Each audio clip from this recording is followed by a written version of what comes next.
Gold, trusted gold buyers. మీరు తాకట్టు పెట్టిన బంగారాన్ని విడిపించి ఈ రోజు ఉన్న మార్కెట్ ధరకు కొనబడను. 8 పదులు దాటిన అనన్య సామాన్యమైన ప్రతిభ వారిది. నవరస నటనా సార్వభౌమ అన్నది కేవలం వారి బిరుదు మాత్రమే కాదు, అది వారి నటనా కౌశలానికి ఒక పట్టం లాంటిది. దాదాపు 55 ఏళ్లుగా సినీ పరిశ్రమలో ఉన్నారు. అద్వితీయమైన పాత్రలతో తెలుగు ప్రేక్షకులను అలరించారు. అత్యంత ప్రతిష్టాత్మకమైన రఘుపతి వెంకయ్య నాయుడు అవార్డు గ్రహీత. ఈరోజు ఈ స్పెషల్ గెస్ట్ నా స్పెషల్ షో డైలాగ్ విత్ ప్రేమలో ఉన్నారు. వారితో మాట్లాడదాం. వారే కైకాల సత్యనారాయణ గారు. నమస్కారం అండి. నమస్కారం అండి. అసలు మీ సినీ చరిత్ర, మీ సినీ గమనం ఒక్కసారి చూస్తే దాదాపు ఒక 800 సినిమాల దాకా చేశారు. 55 ఏళ్లలో అసలు విభిన్నమైన పాత్రలు, ఒక పాదరసంలాగా ఏ పాత్రలో మిమ్మల్ని అలా పెట్టేసి అలా ఒదిగిపోయి చేస్తూ వెళ్ళిపోయారు. మీకు అంటే మీ మనసుకు నచ్చిన పాత్ర ఏంటండి? ఇన్ని పాత్రల్లో ఏ తరహా పాత్ర? అది చెప్పాలంటే ఇట్స్ కాంప్లికేటెడ్. ఎందుకంటే ఒక తల్లిదండ్రులకు పుట్టిన బిడ్డలు దుర్మార్గుడైనా సరే వాళ్ళు బాగానే చూస్తూ ఉంటారు. అలాగే నాకు వచ్చిన ప్రతి పాత్ర నేను ఛాలెంజింగ్గా తీసుకుని దానికి ఎంతవరకు నేను జస్టిస్ చేస్తానని అనుకొని ట్రై చేసి ప్రయత్నించాను. దాంట్లో ప్రతి పాత్ర సక్సెస్ అయింది. నాకు చేశారు కాబట్టి అది ప్రతి పాత్ర నాకు ఇంపార్టెంట్. అది దేనికి బాగా స్పందించారనేది ఆడియన్స్కే వదిలేయాలి. ఎందుకంటే అందరికీ భిన్న రుచులు ఉంటాయి. అందరికీ ఒకే రసం నచ్చదు. కొందరు కొన్ని నచ్చుతుంది, కొందరు కొన్ని నచ్చుతాయి. అందుచేత ఆస్వాదించుకునే కెపాసిటీ కానీ ఆస్వాదించుకునే స్వతంత్రం కానీ మన ప్రేక్షకులకే వదిలేయాలి అని నా ఉద్దేశం. అందుచేత నా దైవం ఏదైతే నాకు వచ్చిన ప్రతి పాత్ర నాకు ఇంపార్టెంట్. దానికి ఎంతవరకు నేను జస్టిస్ చేస్తున్నానా, ఇంకేం కృషి చేయాలని ప్రతి పాత్రలోనే చేయాలి కృషి. అప్పుడే ఆర్టిస్ట్కి తృప్తి చేకూర్చాను. కానీ సత్యనారాయణ గారు, ప్రేక్షకులు మాత్రం మిమ్మల్ని ఒక విలన్గా అబ్బా ఆహా ఏం చేశారు అన్నారు, ఒక క్యారెక్టర్ ఆర్టిస్ట్గా అలాగే అన్నారు, ఒక కామెడీ విలన్గా అన్నారు. అసలు మీరు ఏ క్యారెక్టర్ అంటే ఇప్పుడు ఈ ఫలానా క్యారెక్టర్ సత్యనారాయణ గారు తప్ప ఇంకెవరు చేయలేరు అన్న ఒక స్థితికి మీరు తీసుకెళ్ళిపోతారు. ఒక అత్యుత్తమమైన ఒక ఆనందం ఉంటుంది చూడండి, ఆ స్థాయికి తీసుకెళ్ళిపోతారు. అవునండి. ఎందుకంటే బిగినింగ్ నుంచి నేను ఇంట్రడ్యూస్ అయింది హీరోగా ఇంట్రడ్యూస్ అయినా, అది ఫెయిల్యూర్ అయ్యాను. నాకు విఠలాచార్య గారు ఒక సలహా చెప్పారు నా మీద ఉండే అభిమానంతో. ఇది హీరో అనగానే చాలా కాంపిటీషన్గా ఉంది, మీ వెనకాల మీకు బ్యాక్గ్రౌండ్ హెల్ప్ చేసేది ఎవరు లేరు, అందుచేత విలన్స్ కొరత ఏర్పడింది, ఇక్కడ ఎవరు లేరు. అప్పుడు ఉన్న లైమ్ లైట్లో ఉన్న నాగేశ్వరరావు కూడా చనిపోయాడు. ఉన్నది రాజమౌళి గారు అప్పుడు, మొక్కమల గారు ఏజ్ అయిపోయింది. అందుచేత మీరు ఎందుకు విలన్గా మారకూడదు, దేనికైతే మన పేరు తెచ్చుకొని దాని డబ్బులు సంపాదించుకోవాలి, ఇదే కదా మనం చేయం. విలన్ మాత్రం వేషాలు ఇచ్చినప్పుడు మాత్రం పేరు రావట్లేదా అని నా మాటని విలన్గా మారండి, నేనే మీకు ఫస్ట్ ఛాన్స్ ఇస్తాను విలన్గా అని. ఆయన కనకదుర్గ పూజా మహిమలో విలన్గా ఇచ్చారు. అక్కడి నుంచి ఒకటి ఆయనే చూపించారు. ఆయన అగ్గిపిడుగు అనే సినిమా తీశాడు రామారావు గారితో. అపూర్వ సహోదరులని ఇదివరకు జమినీ వాళ్ళు తీశారు. దాని ఒరిజినల్ అయితే కార్స్కన్ బ్రదర్స్ అని ఇంగ్లీష్ పిక్చర్. అది రామారావు గారు జైల్లో. ఒక రామారావు గారికి ఆపోజిట్ నేను, ఒక రామారావు గారికి ఆపోజిట్ రాజారావు గారు. పిక్చర్ రిలీజ్ అయింది, అంటే పిక్చర్ పూర్తి అయిపోయింది. ఆయన ఇదివరకు ఒక ఆనవాయితీ ఉండేది మెడ్రాస్లో. ఫినిష్ అయిపోగానే ప్రతి వాళ్ళు ఇండస్ట్రీలో ఒక ప్రివ్యూ ఒకటి 2 షోలు ప్రివ్యూ వేసేవాళ్ళు అందరికీ, అందరి ఆర్టిస్టులకి, ఇంపార్టెంట్ ఆర్టిస్టులకి, టెక్నీషియన్స్కి ప్రివ్యూ వేసేవారు. ఆ ప్రివ్యూకి ఎట్లా జరిగారు ఇండస్ట్రీ అందరినీ పిలిచారు.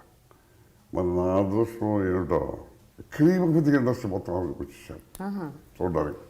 ఎందుకు వచ్చారంటే అంతవరకు చిన్న చిన్న పిక్చర్లు తీసుకుండేవాడు ఈయన. రామారావు గారితో పెద్ద పిక్చర్ గంట తీసుకుని ఇదే పథకం. అందులో 28 కాల్షీట్లో ఫినిష్ చేశారు రామారావు గారిని.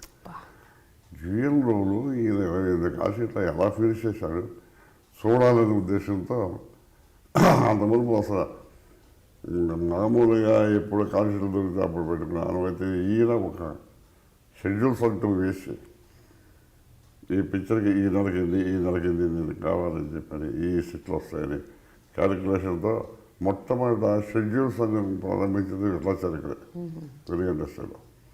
అలా హీరో కాల్షీట్లు 28 అందులో ఆయన డ్యూయల్లోనూ ఎలా తీశాడని మొత్తం ఇండస్ట్రీ అంతా వచ్చారు. టెక్నీషియన్స్ ఏంటి, ప్రొడ్యూసర్స్ ఏంటి, ఆర్టిస్టులు ఏంటి, మొత్తం అందరూ వచ్చారు. గమ్మత్తుగా ఏంటంటే మన దృష్టిలో నాకు పేరు వచ్చింది దాంట్లో. నాకు అప్పటి నుంచి అది రిలీజ్ అయిన దగ్గర నుంచి అంతమంది మేము కాంతారావు గారు, రాజారావు గారు అంటుండేది. అదొక పేరు కాంబినేషన్లో. అది రిలీజ్ అయిన దగ్గర నుంచి రామారావు గారికి నాకు కాంబినేషన్ పడింది. అది రిలీజ్ అయింది ఇంకా టక్క 5 పిక్చర్లు వచ్చేసింది నాకు రామారావు గారితో. నేను రామారావు 5 పిక్చర్. ఇక అక్కడి నుంచి ప్రతిదీ మెయిన్ ఏమో మేము అయ్యాము రామారావు గారు, నేను అక్కడి నుంచేమో రాజారావు గారు కాంతారావు సెకండరీ. దాంతో కొంతకాలం కొత్త పీరియడ్ అయితే ఈ విలన్ సభలో లేక 4 హీరోలకి నేనే ఉన్నాయి సోషల్ యాంగ్ విలన్. ఆ విధంగా కొన్ని సంవత్సరాలు చేయాల్సి వచ్చింది. అలా చేసి నెంబర్ 1 విలన్ ఇది తెలుగు ఇండస్ట్రీ అనిపించుకున్నాను. అక్కడి నుంచి నా ఉద్దేశం ఏంటంటే మొట్టమొదటి నుంచి నేను క్యారెక్టర్ ఆర్టిస్ట్ అవ్వాలి. ఒకదానికి మనం మోసపడకూడదు.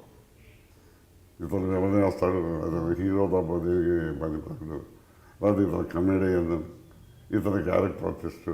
ఇది కాకుండా మనం క్యారెక్టర్ ఆర్టిస్ట్ అన్ని రసాలు చేయాలి అని నా ఉద్దేశం. అలాగే మనకి ఉద్దేశం అయితే ఉంటుంది, సంకల్పంతో దానికి అదృష్టం కూడా కలిసి రావాలి. అలాగే నాకు అదృష్టం కూడా కలిసి వచ్చిందని చెప్పుకోవాలి. నేను విలన వేషాలు పక్కన కుర్రలు కూడా వచ్చేసారు. నాకు కూడా ఏజ్ అయిపోతుంది యంగ్ విలన్ వేయడానికి. అది టైంలో గమ్మత్తుగా క్యారెక్టర్ రోల్స్ పడ్డాయి, బ్రహ్మాండమైన రోల్స్ పడ్డాయి. అంత పని అయితే ఇండస్ట్రీలో ఒక ఆనవాయితీ ఉంది. విలన వేషాలు వేసేవాళ్ళకి విలన్ టైపే ఇస్తారు, పేతాస్ వేసేవాళ్ళకి పేతాసే ఇస్తారు. ఆ టైంలో నేను నెంబర్ 1 స్టాంచ్ విలన్గా ఉన్నప్పుడు రామారావు గారు నాకు ఉమ్మడి కుటుంబంలో మోస్ట్ ప్యాథటిక్ క్యారెక్టర్ ఇచ్చాడు. అది 4 ఉమ్మడి కుటుంబం అని 4 బ్రదర్స్ సబ్జెక్ట్. అది దాంట్లో నేను second brother, first brother Relangi గారు, సెకండ్ బ్రదర్ నేను, థర్డ్ బ్రదర్ ప్రభాకర్ రెడ్డి గారు, ఫోర్త్ రామారావు గారు. ఇలా అయ్యేదానికి నేను సెకండ్ చేస్తానండి అన్నాను ఆయనతో. అదే నువ్వు థర్డ్ ఎవరు కదా థర్డ్ అన్నాడు. కాదండి నేను పేదాసు బాగా చేస్తానండి నేను. కాబట్టి నేను అంతటా పల్లెటూరు తెచ్చినవాడిని, నేను మనందరం పల్లెటూరు తెచ్చాను. పల్లెటూరు దగ్గర న్యాచురల్గా చేస్తాను. మీకు నా మీద అనుమానంగా ఉంటాయి, ఒక 2 రోజులు టెస్ట్ చేయండి, బాగపోతే తీసేయండి, మీరేమనుకో. అదంటే సరే ఆయన మీద ఇంత ఇదిగా చెప్తాడు, కాన్ఫిడెన్స్ అట్టు పెట్టుకుని సరే నీట్గా ఇస్తాను, నువ్వు కోరుకుందా ఇస్తున్నాను. ఆ వేషం కదా ఫెయిల్యూర్ అయిందంటే picture failure. It's pivotal role ఆ పిక్చర్కి, ముఖ్యమైన పాత్ర. అప్పుడప్పుడు నువ్వు ఖాళీగా ఉన్నప్పుడు నా దగ్గర వస్తుంటే నేను అకౌంట్ చూసి మనం అప్పుడప్పుడు డిస్కస్ చేసుకుందాం అమ్మా, ఇంకా తప్పకుండా వస్తానండి అని అన్నాను. కానీ నిజంగా అప్పుడు కూడా లేదంటే ఆయన షూటింగ్లకి ఆయన వెళ్ళేవాడు, నా షూటింగ్లకి నేను వెళ్ళేవాడిని. అయ్యేదానికి పిక్చర్ పూర్తయింది. ఫస్ట్ కాపీ ఆ నైట్ ఆయన చూసుకున్నాడు. చూసుకొని పొద్దున్నే కారు పంపించాడు నాకు. కారు పంపించి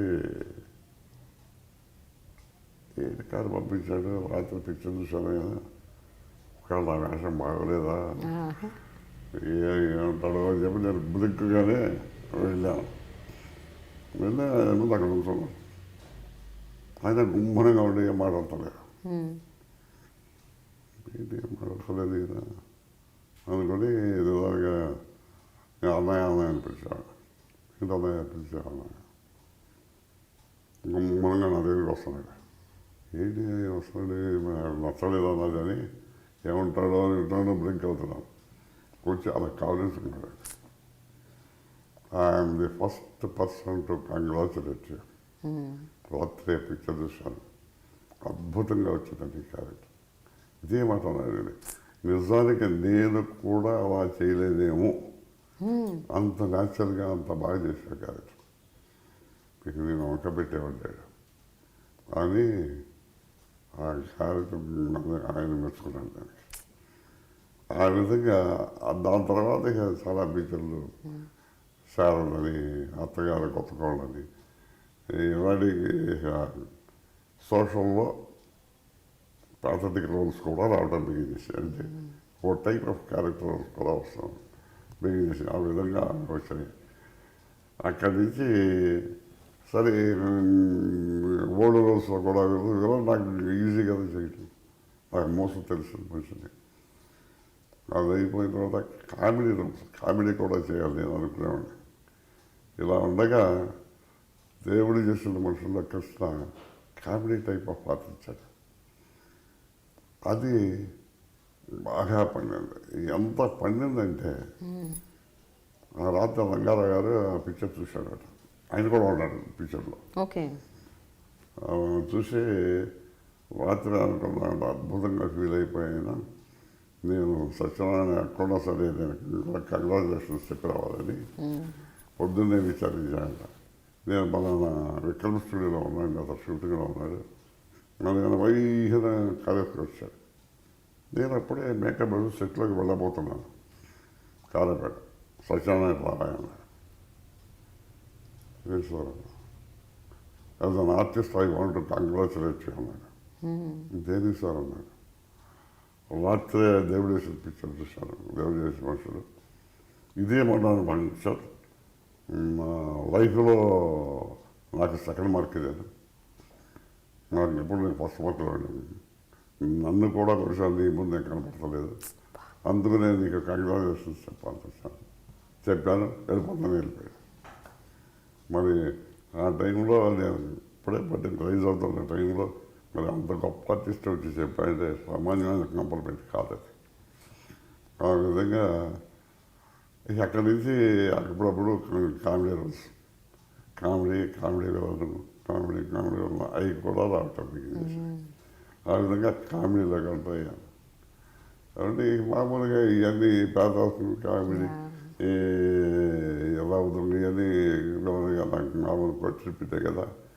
ఆ విధంగా ఆల్ టైప్స్ ఇతను వేయగలడు, చేయగలడు, చేస్తాడు. ఏ రోల్ అయినా సరే అతని మీద మనం బట్టలతో డిపెండ్ అవ్వచ్చు అనే పేరు వచ్చింది ఇండస్ట్రీలో.